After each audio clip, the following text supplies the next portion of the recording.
नमस्कार, welcome to career 247। मैं हूं प्रशांत धवन। नाउ रिसेंटली आपने न्यूज़ देखी होगी कि ईरान ने भारत के लिए अपना एयर स्पेस ओपन कर दिया ताकि भारतीय स्टूडेंट्स हम लोग वापस भारत में ला पाएं। ना सिर्फ इंडियन स्टूडेंट्स, एक्चुअली अब बात चल रही है कि इवन नेपाल और आसपास के जो देश हैं उनके स्टूडेंट्स भी इवैक्यूएट करेगा भारत। नाउ ये जेस्चर ईरान का काफ़ी स्पेशल था। इवन दो इसराइल आज के समय इनकी बॉम्बिंग कर रहा है, इन्होंने इंडिया को फैसिलिटेट किया। बट मैं आपको ये बता दूं, कभी भी कोई भी देश फ्री में हेल्प नहीं करता। अगर ईरान ये हेल्प कर रहा है हमारे स्टूडेंट्स को निकालने के लिए एयर स्पेस ओपन कर रहा है, इमीडिएटली मैंने उसके बाद ये देखा कि ईरान के जो ऑनवॉयज और डेप्यूटी ऑनवॉयज हैं भारत में, इधर आप देख पाओगे ईरान डेप्यूटी एम्बेसडर जो हैं, इन्होंने रिसेंटली भारत को अर्ज किया कि भारत को इजराइल पर प्रेशर डालना होगा। जो बड़े प्लेयर्स हैं दुनिया में, जो बिग कंट्रीज हैं, जो पीस के साथ खड़े हैं, उनको इमीडिएटली इजराइल पे प्रेशर डालना चाहिए कि जो भी इजराइल आज के समय कर रहा है, जो बॉम्बिंग कर रहा है, ये इमीडिएटली रोक देनी चाहिए। इस पे आप देखोगे बहुत सारे आर्टिकल्स पब्लिश हुए हैं और ईरान की तरफ से आप देखोगे एक स्पेसिफिक स्टेटमेंट आई है जिस पर भारत बहुत ज़्यादा गौर करेगा। ईरान ने यह कहा है कि अगर भारत कहता है कि ये लीडर है ग्लोबल साउथ का। नाउ ग्लोबल साउथ के बारे में मैं इन द पास्ट वीडियोस बना चुका हूं। ग्लोबल साउथ में जो देश आते हैं, भारत काफी बार ये कह चुका है कि वहां पर ना भारत हमेशा रेडी रहेगा, भारत ग्लोबल साउथ को लीड करेगा क्योंकि ग्लोबल साउथ में सबसे ताकतवर इकोनॉमी है भारत। तो ईरान ने सवाल यहां पर रेज कर दिया कि अगर भारत ग्लोबल साउथ को लीड करना चाहता है तो डिनाउंस करो इजरायली मिलिट्री अग्रेशन। ना सिर्फ ये कह रहे हैं कि इजराइल को बोलो कि ये अटैक करना रोको, खुलकर इजरायली मिलिट्री की निंदा करो। आप देखोगे भारत में सोनिया गांधी ने भी रिसेंटली ये स्टेटमेंट दी है कि भारत को खुलकर ईरान के पीछे खड़ा होना चाहिए, इजराइल की निंदा करनी चाहिए कि इजराइल ये सब क्यों कर रहा है। जिस तरीके से काफी हद तक आप कह लीजिए आज के समय चाइना स्टेटमेंट दे रहा है। और रही बात ये ग्लोबल साउथ वाली, आपको एक मैप दिखाता हूं, उससे आप समझ जाओगे कि ईरान ये क्यों कह रहा है कि अगर भारत को ग्लोबल साउथ का लीडर बनना है तो इजराइल की निंदा करनी होगी। ना यूएन की एक क्लासिफिकेशन के हिसाब से दुनिया इस तरीके से बटी हुई है। इसका मतलब ये नहीं है कि कोई बॉर्डर है वगैरह, ये बस दुनिया को देखने का एक नजरिया है कि ग्लोबल साउथ है एक तरफ जहां पर तरक्की कम हो रखी है, गरीब देश है ओवरऑल, और फिर है ग्लोबल नॉर्थ, यहां पर विकसित देश है। तो डेवलपिंग कंट्रीज और डेवलप्ड कंट्रीज के बीच में ये एक क्लासिफिकेशन है, ग्लोबल नॉर्थ ग्लोबल साउथ। इसमें डायरेक्शन का कोई रोल नहीं है कि जो नॉर्थ में रहते हैं वो यहाँ पे तरक्की कर लिए, जो साउथ वाले हैं पीछे रह गए। फॉर एग्जांपल ऑस्ट्रेलिया, न्यूजीलैंड, ये दोनों साउथ में आते हैं मगर फिर भी इनको ग्लोबल नॉर्थ का पार्ट माना जाता है। अब ग्लोबल साउथ में आप लोग देख लो, बहुत सारे देश आपको मिलेंगे जहां पर मेजॉरिटी रिलीजन इस्लाम है और मेजॉरिटी पॉपुलेशन वहां पर इजराइल को पसंद नहीं करती। फॉर एग्जांपल पाकिस्तान आता है ग्लोबल साउथ में, बांग्लादेश आता है, यहाँ पे ईरान आता है ग्लोबल साउथ में, सऊदी अरेबिया आता है। इजराइल इंटरेस्टिंगली ग्लोबल साउथ में नहीं आता क्योंकि इवन दो इजराइल की पोजीशन है यहाँ पे आपको दिख जाएगी ग्लोबल साउथ में है, मगर इजराइल एक विकसित देश है। तो यहाँ पे ईरान का ये कहना है कि ओआईसी के ही आप अगर देखो 56 से ऊपर देश हैं, ये ग्लोबल साउथ में आपको मिलेंगे। तो भारत अगर खुद को ग्लोबल साउथ का लीडर प्रोजेक्ट करना चाहता है, जो हम काफी बार ट्राई भी करते हैं, पीएम मोदी ने कई इस पर समिट्स किए हैं, कई बार आपने देखा होगा पीएम मोदी कई जो लीडर्स हैं ये ग्लोबल साउथ के, इनको एक ऑनलाइन समिट के दौरान संबोधित कर रहे होते हैं। अभी पीएम मोदी कई कंट्रीज को विजिट भी करेंगे जो ग्लोबल साउथ में आती है। आप देखोगे पिछले कई सालों में पीएम मोदी ज्यादा विजिट उन कंट्रीज को कर रहे हैं जो ग्लोबल साउथ में आती हैं। तो ईरान ने साफ साफ कह दिया है कि इंडिया ग्लोबल साउथ का लीडर तभी बन पाएगा अगर इजराइल की निंदा करेगा। और काफी हद तक बात भी सही है। ग्लोबल साउथ में आज के समय इजराइल के प्रति काफी गुस्सा है, ना सिर्फ उन कंट्रीज में जहां पर इस्लाम मेन रिलीजन है।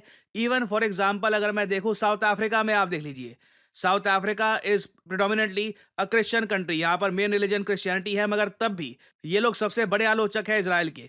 अब क्वेश्चन यहाँ पर यही आता है कि भारत को क्या करना चाहिए। और अभी के लिए भारत का जो स्टांस है उसको अगर हम देखें तो भारत ने ओपनली ये कहा है कि ईरान के साथ हमारे अच्छे ताल्लुक है और इजराइल के साथ भी हमारे अच्छे ताल्लुक है। But at the same time interesting बात ये देखिए, आपने एससीओ के बारे में सुना होगा, शंघाई कॉरपोरेशन ऑर्गेनाइजेशन, यहां पर भारत मेंबर है, साथ ही साथ पाकिस्तान भी मेंबर है, चाइना समेत कई कंट्रीज आते हैं एससीओ में। यहां पर रिसेंटली ना एससीओ में एक स्टेटमेंट तैयार करी गई जहां पर इजराइल की निंदा करनी थी। भारत अकेला देश था जिसने इस स्टेटमेंट को अबैंडन कर दिया और इजराइल की आलोचना एससीओ में नहीं करी। जो इजराइल के एम्बेसडर हैं भारत में, इन्होंने भारत की प्रशंसा भी करी इस बात को लेकर के देखिए बहुत अच्छा काम किया आपने यहाँ पर इजराइल को सपोर्ट करके। सो अगेन ये डिपेंड करता है कि आप किस दृष्टिकोण से देख रहे हैं। सोनिया गांधी जैसे आप लोग जानते हैं कांग्रेस पार्टी की दिग्गज लीडर है, इन्होंने रिसेंटली ये कहा कि भारत इतना साइलेंट क्यों है, इजराइल लगातार बॉम्बिंग कर रहा है ईरान की। और साथ ही साथ इन्होंने डोनाल्ड ट्रंप और बेंजामिन नेतन्याहू पर भी आलोचना करी है। और एक बार को यहाँ पे आप लोग पूछ सकते हैं कि इजराइल और ईरान की वॉर एक हफ्ते से ऊपर हो चुका है, लगातार ये वॉर चल रही है। और अभी रिसेंटली ये आर्टिकल सामने आए हैं कि क्या इजराइल इतनी हैवी बॉम्बिंग कर रहा है ईरान की कि काफ़ी जगह आप कह लीजिए ट्रेमर्स आ रहे हैं अर्थक्वेक के। अब इसका रीज़न क्या है कि परहैप्स ये अटैक्स हुए हैं ईरान के न्यूक्लियर प्रोग्राम पे, कुछ अंडरग्राउंड बड़ा एक्सप्लोजन हुआ है, क्योंकि एक के बाद एक हम देख रहे हैं ईरान में ये अर्थक्वेक्स आ रहे हैं। और लग रहा है कि शायद ईरान न्यूक्लियर टेस्टिंग करने की कोशिश कर रहा है या फिर इनके कुछ जो सेंट्रीफ्यूजेस हैं ये डिस्ट्रॉय किए जा रहे हैं। बट इधर वे ईरान में आज के समय कुछ बहुत ही अजीब हो रहा है, जिसके बारे में ज़्यादा क्लैरिटी दुनिया को मिलेगी आने वाले कुछ दिनों में। अब इस वक्त क्या भारत आलोचना कर सकता है इजराइल या ईरान की? देखिए again it really depends on how you see it. Operation Sindhu में देखो इजराइल भी भारत के साथ कोऑपरेट करेगा, क्योंकि मैं आपको ये बता दूं ऑपरेशन सिंधु सिर्फ ईरान से अपने नागरिक निकालने के बारे में नहीं है। जो इजराइल में भी भारतीय नागरिक हैं जो वापस आना चाहते हैं उनके लिए भी है ऑपरेशन सिंधु। तो उसमें कोऑपरेशन जो ईरान कर रहा है इजराइल भी करेगा। इजराइल ने इंटरेस्टिंगली भारत को यह नहीं कहा कि ईरान की निंदा करिए, बट ईरान की यहां पर क्लियर एक्सपेक्टेशन है कि अगर फ्यूचर में भारत को ग्लोबल साउथ में अपनी जो डिप्लोमेसी है ये आगे बढ़ानी है तो उस केस में बिल्कुल इजरायली मिलिट्री का अग्रेशन की निंदा करनी होगी। नहीं तो आप समझ लीजिए फ्यूचर में भारत के जो ग्लोबल साउथ के समिट्स थे परहैप्स उसमें ये लोग उतनी इन्वॉल्वमेंट नहीं दिखाएंगे जितनी इनको दिखानी चाहिए, क्योंकि दूसरी तरफ चाइना खड़ा है। चाइना बिल्कुल ओपनली इजराइल की आलोचना आज के समय कर रहा है। सो अगेन ये एक बहुत ही ज़्यादा डिफिकल्ट जियोपॉलिटिकल डिसीजन है भारत के लिए।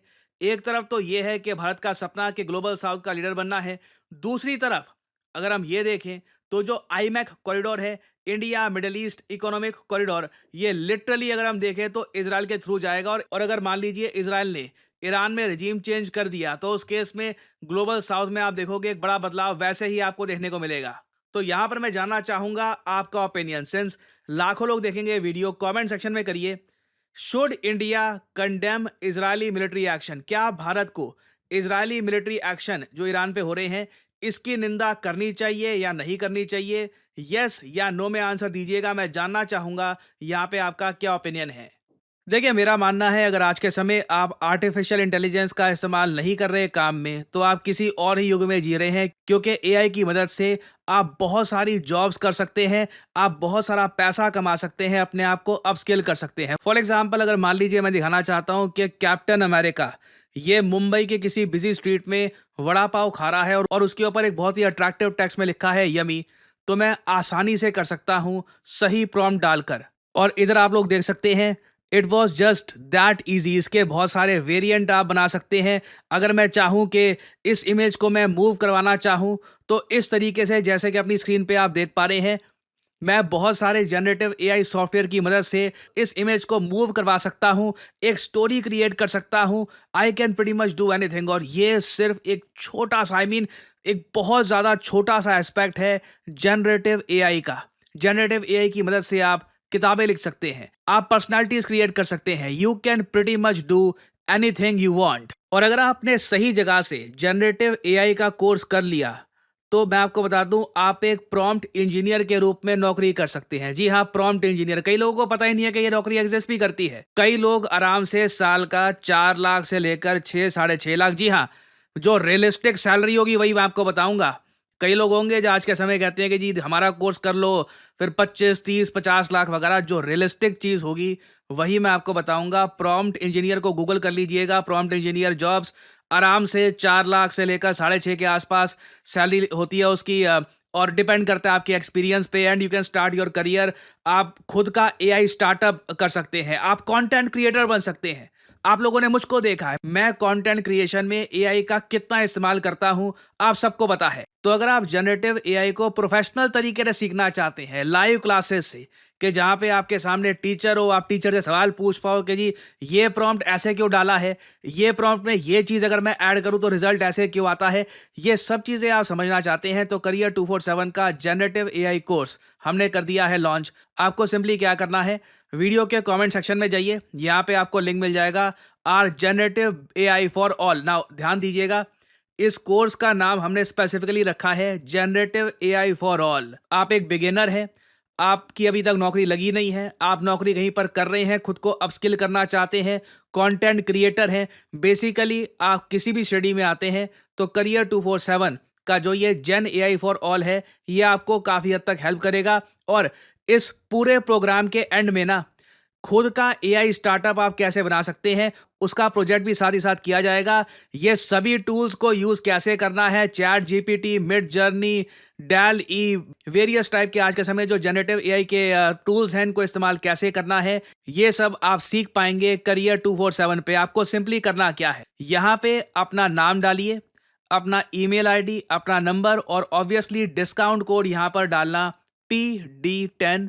And again remember, generative AI का प्राइस अभी 29,000 है और अगर आप कोड लगाते हैं PD10 तो ये प्राइस 26,000 के आसपास पहुंच जाएगा। सो एक गोल्डन अपॉर्चुनिटी आपके सामने। जनरेटिव एआई के वैसे कोर्सेज दुनिया भर में अवेलेबल हैं, बट ऐसा कोर्स जहां पे आपको लाइव क्लासेस मिलती हैं, आपको प्रोजेक्ट्स करवाए जाते हैं, आपको सर्टिफिकेशन मिलता है बाय NASSCOM, ये बहुत ज़्यादा रेयर है। So if you want to enrol, start your journey in generative AI. Thanks for listening, and as I always say, may the gods watch over you.